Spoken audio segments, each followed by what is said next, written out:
السلام عليكم ورحمة الله وبركاته.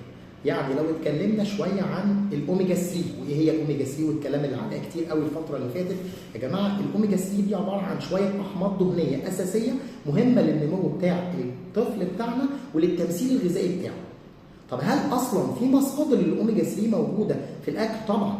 السمك بالذات الاسماك البحريه زي التونه والمكريل والكلام ده، البحريات، المكسرات، جمبري وطبعا والمحار، اللحوم بالذات اللحم البقري، الحاجات النباتات زي بذره الكتان، زي عين الجمل، زي الفول الصويا، كل دي مصادر للاوميجا 3 او الاحماض الدهنيه المهمه دي. طب هو ايه فوائد الاوميجا 3 اصلا عندنا؟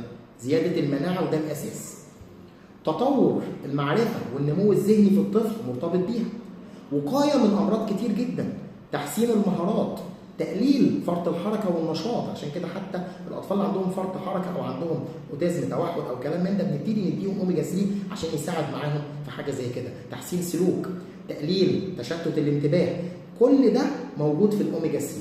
طبعا بلس واهم حاجه المناعه والتركيز في الدراسه، يعني اطفال كتير جدا بنكتب لهم اوميجا 3 في اول الدراسه علشان يزود تركيزهم شويه.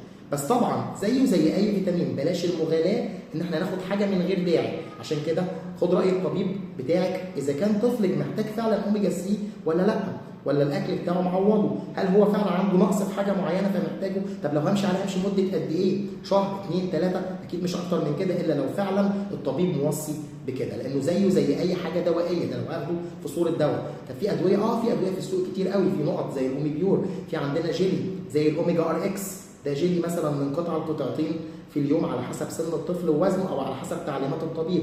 في الروني اوشن، في معانا مثلا المارينيز اوميجا 3، حاجات كتير قوي. ده حتى الاوميجا 3 المفروض منصوح بيه بعد الولاده للام عشان يقلل عندها اكتئاب ما بعد الولاده ويحسن المناعه بتاعتها ويزود عندها الافراز بتاع اللبن والصحه العامه للام عشان تقدر ترضع طفلها.